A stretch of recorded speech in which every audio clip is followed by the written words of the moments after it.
وہ عمل پھر میرے اوپر توجہ والا کیا اور کرنے کے بعد میرے سے اپنے اوپر کروایا اور بڑی دیر تک تلاوت کرتے رہے اور صبح سے بڑے صاحب حال تھے ہمارے نبی پاک اللہ کے درجات کو بلند فرمائے، اللہ کے مغفرت فرمائے، اللہ تعالیٰ آپ کی خدمات کو قبول فرمائے۔ مگر میرے دوستو آپ اس مرکز پہ آئے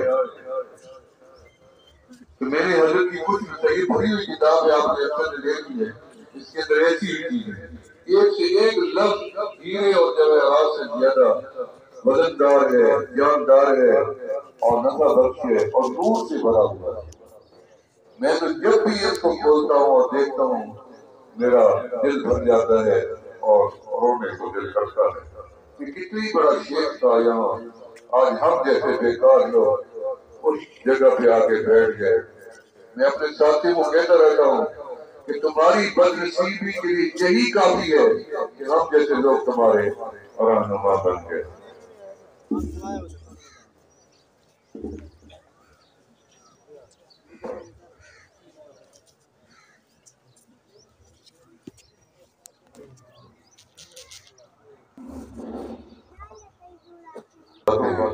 ایک توبہ سے متعلق ہے، ایک دعا سے متعلق ہے۔ توبہ بھی دعا ہے، درود بھی دعا ہے، ہر نیکی دعا ہے، ہر عمل میں دعا ہے، نماز کے اندر دعا ہے، جنازے کے اندر دعا ہے، سارے قرآن میں دعا ہے، چلنے کی دعا ہے، بیٹھنے کی دعا ہے، سفر کی دعا ہے، جاگنے کی دعا ہے، سونے کی دعا ہے، شہری کی دعا ہے، افطاری کی دعا ہے، مسجد آنے کی دعا ہے، مسجد سے جانے کی دعا ہے، بیت الخلا جانے کی دعا ہے، واپس آنے کی دعا ہے، چہرہ آئینے میں دیکھو تو دعا ہے، دودھ پیو تو دعا ہے، پانی پیو تو دعا ہے، کھانا کھاؤ تو دعا ہے، کپڑا لیا پہنو تو دعا ہے، چاند دیکھو تو دعا ہے، عید پہ جاؤ تو دعا ہے، جمعہ پڑھو تو دعا ہے، کسی مجلس میں بیٹھو تو دعا ہے، مسلمان سامنے آئے تو دعا ہے، دینا بھی اور لینا بھی دونوں دعا۔ تو یہ سارا دین اللہ نے ہمیں دعا کی شکل میں دیا ہوا ہے اور دعا اسی لیے ہمیں الدعاء مخ العبادہ، ساری عبادات کا خلاصہ عموم کیا ہے؟ یہ دعا ہے۔ دعا نچوڑ ہوتی ہے ہر عمل کا، مزدوری کی طرح ہوتی ہے کہ سارا دن بندہ پسینہ بہائے، شام کو اس کی شکل دیکھنے والی ہوتی ہے کہ اب یہ مالک اس کی حضرت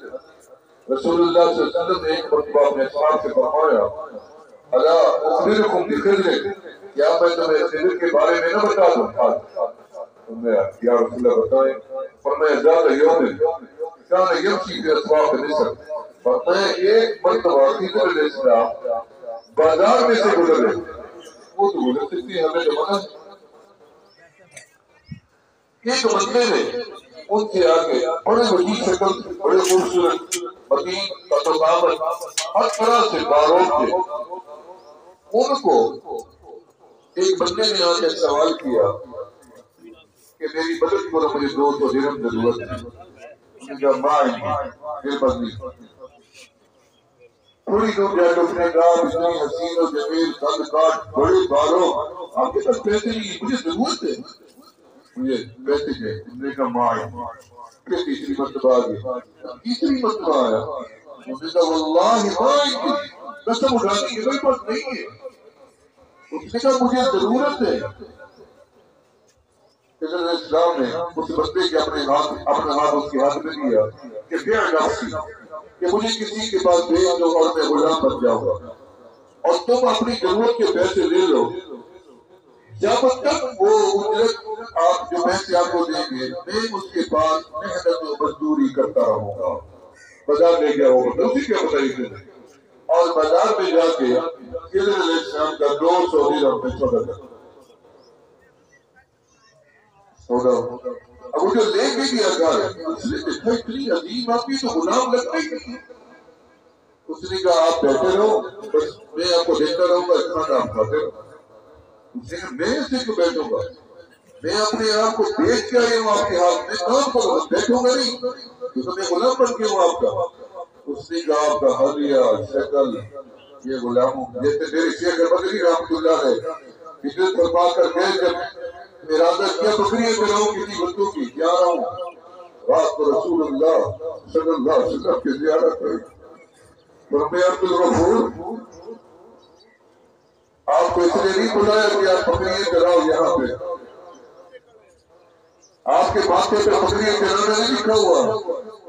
آپ میرے روضے کے پاس جاؤ جس مقصد کے لیے بلایا ہے سلسلے کا کام پھر آپ نے اسی رات خواب دیکھا کہ میں حجر اسود کو بوسہ دینے گیا ہوں تو وہاں سے شہد نکل رہا ہے اور میں زبان سے اس شہد کو چاٹ رہا ہوں یہ ہماری سیکھ ہے بابا دعا جنت کا دروازہ جب سے کھلا ہے کبھی بند جب دروازے کا تصور آتا ہے تو کبھی کھلتا کبھی بند گھروں کا ہو دفتروں کا ہو مختلف دکانوں اور مارکیٹوں کے حتیٰ کہ صحابہ سننے قدر کبھی کھلتا ہے کبھی بند لیکن جو باب رحمت میرے رب کی رحمت کا دروازہ ہے جب سے کھلا ہے میرے رب نے تو کبھی بند نہیں دروازے کا تصور کیوں ہے کوئی اور بھی ہو سکتا تھا اس لیے کہ خیرات ہمیشہ دروازے سے ہمیشہ خیرات صدا جہاں سے لگا دو مڑ کے وہیں آنا پڑے گا جہاں سے خیرات کا دروازہ کھلتا پھر کمال یہ ہے کہ رب نے ایک ہی دروازہ بنایا نبیوں کا بھی وہی امتوں کا وہی علماء کا وہی غریبوں کا وہی یعنی کہ امیر دروازے سے میں خیرات ماننے لگوں سب سے پہلے چھانٹی کریں گے فلاں غریب ہے فلاں نہیں ہے فلاں غریب ہے اس نے جو اس کو دینا اس کو نہیں دینا یہ میری عزت نہیں کرتا اس کو نہیں دینا یہ میرا جھگڑا اس کو میری نہیں دینا یہ میرا کہنا نہیں مانتا اس کو نہیں دینا میں قربان جاؤں اپنے مولا پہ غریب مانگے تو خوش بادشاہ مانگے تو خوش غریب مانگے تو خوش کبھی اس نے کہا تیرا لباس پھٹا تو ننگے بدن پڑا ہے کپڑا کیوں نہیں ہے تیرے اندر اللہ تجھے ماں نے کبھی اپنے بچے کو نہیں دیکھا تیرا منہ گندا ہو رہا ہے میں دودھ کس سے پینا پہلے منہ دھو کے ماں نے کلیجے سے لے وہ 70 ماں سے زیادہ پیار کرتا ہے ہر نبی نے اسی گھر پہ صدا لگائی اور صدا لگانے کی ترکیب بھی کر کے اسی گھر سے ملے گا اگر بندہ خام خواہ در در پہ جھٹکے کھاتا رہے خالی ہی لوٹے گا نامراد ہی لوٹے گا جس در سے خیرات ملنی تھی وہاں تو تم نے دامن بچھایا نہیں بالٹی وہاں رکھ دی جہاں نل ہی نہیں تھا نل وہاں چلتا رہا جہاں آپ کی بالٹی نہیں پہنچی برتن نہیں پہنچی اکثر شیطان برتن میں سوراخ کر دیتا تھا اوپر سے کھولے رکھو نیچے سے جائے ادھر نیکی کمائے رکھو شیطان ضائع کرایا جاتا ہے نیکی اس کا کام ہی یہی ہے کہ مسلمان رات کو نیکیاں لے کر نہ سوئے بلکہ نیکیاں ضائع کر کے سوئے ہم غیبت کرتے ہیں نیکی گئی جھوٹ بولتے ہیں نیکی گئی زنا کرتے ہیں نیکی گئی شراب پیتے ہیں نیکی گئی جھگڑا کرتے ہیں نیکی گئی ظلم کرتے ہیں نیکی گئی بدزبانی کرتے ہیں نیکی گئی سنت کو ترک کرتے ہیں شریعت کے ملکردانی کرتے ہیں علماء کی توہین کرتے ہیں 2 دن پہلے ایک عالم نے مجھے بتایا کہ میں نے ایک قول پڑھا ہے جو کسی عالم کی توہین کرے دانش کا 10 پشتوں تک اللہ ان کے گھر سے دین خارج کر دے 10 پشتوں تک وہ دین سے معلوم ہو جاتے ہیں من عاد لی ولیا فقد عادته للحق یہ علماء سب سے بڑے ولی البتہ ولایت کے لیے علم ضروری نہیں ہم نے بہت سے اولیاء دیکھے ان کے پاس ظاہری علم نہیں حاجی امداد اللہ مہاجر مکی رحمت اللہ علیہ سید الطائفہ کیسی ہستی ان کے قدموں میں جب ان کے پاس حضرت گنگوہی رحمت اللہ علیہ حضرت نابوسی رحمت اللہ علیہ کہ ان کے پاس ایک دیوالا نہیں تھا کہ ان کے آگے رکھتے کھلانے کے لیے درویشن توکل اللہ علیہ زندگی گزاری ان کے سامنے ہمسایا جب اتنی بڑی ہستیوں کو دیکھا آج گھر کرنے کا حضرت کی اجازت دے تو میں روٹی جلدی سے لاؤں اتنی بڑی ہستیاں آپ کے پاس آئی گئی وہ 2 طرح کا کھانا بنوا کے لایا، ایک دال اور چوبڑی روٹی اور مرغی، 2 طرح۔ پر میں اس نے کہا کہ دال میں آپ کے لیے لائے ہوں اور چوبڑی روٹی اور یہ مرغی کا سالن ان 2 بزرگوں کے لائے۔ علماء بیٹھے، اب وہ گھر گئے تو واپس آیا تو کیا دیکھا کہ وہ دال جو تھی حاجی صاحب نے وہ کٹوری سے نکال کے روٹیوں پہ رکھ کے ان دونوں پہ ایک روٹی دے دی اور کہا کہ تم اس کو کھاؤ، ذرا وہاں بیٹھ جاؤ تھوڑا ہاتھ سے۔ انہوں نے روٹی اپنی گھٹنے پہ رکھ لی اور وہاں سے وہ جب اندر آیا اس نے ایک منظر دیکھا، اسے غصہ لگ گیا، اس نے کہا یہ کیا ہے؟ وہ جاہل کے جاہل ہی رہے نا، اتنی بڑی علماء کی قدر نہیں کہ میں اس کے لیے مرغی لایا تھا۔ حاجی صاحب نے فرمایا کہ تم یہ بات کرتے ہو، شکر ادا کریں گے دونوں کہ ان کو میں نے اپنے سامنے بیٹھ کے کھانے کا موقع تو دیا ہے، ورنہ میں ان کو باہر بٹھانا چاہتی ہوں۔ اتنی بڑی بات کر دی اور اس کے بعد ان کے چہروں پہ نظر ڈالی، اتنی بڑی بات جو میں نے کی ہے کہ چہرے پہ کوئی تبدیلی تو نہیں کہ ہماری شخصیت متاثر ہو گئی، ہمارا وقار گھٹ گیا، اتحاد ہوتے ہیں۔ نتیجہ کیا نکلا؟ وہ بزرگ سے خوشی سے کھائے جا رہے ہیں اور ہنس بھی نہیں۔ بس وہ کیا نوالا تھا، خیر کا، برکت کا کہ حاجی صاحب نے دستار اتار کے ان کو بھی دے دی، ان کو بھی دے دی، ان کے بیڑے ہی پار ہو گئے۔ یہ ہے اصل میں اپنے آپ کو مٹانا۔ ہم نے آج تک اپنے آپ کو مٹایا، ہمیں خود ہی مارے جا رہی ہے، انا مارے جا رہی ہے، یہ نہیں اس سے، یہ شیطان ہے جو ہمیں جھکنے نہیں دیتا، کسی کے ساتھ جڑنے نہیں دیتا، یہ نفس پلید ہے، یہ 2 جنگیں لڑی جا رہی ہیں مسلمان، اندرونی جنگیں ہماری شیطان اور نفس کے ساتھ، سوا میرے اللہ کے ہم یہ جنگ نہیں جیت سکتے اللہ کی مدد کے بغیر۔ ہمارے پاس کوئی ایسی طاقت نہیں ہے کہ میں شیطان سے بچ، اسی لیے اللہ نے فرمایا کہ جب شیطان کا غلبہ ہونے لگے اعوذ باللہ من الشیطان الرجیم بھی پڑھا کرے، لا حول ولا قوت الا باللہ العلی العظیم کا بھی ورد کثرت کے ساتھ کیا کرے، اور لا الہ الا اللہ محمد رسول اللہ کلمہ طیبہ کا جو کا شیطان جاثم علی قلب ابن آدم اذا ذکر خنث واذا رحل وسوسہ۔ شیطان تو تب کامیاب ہوتے ہیں جب ہم غافل ہو جاتے ہیں،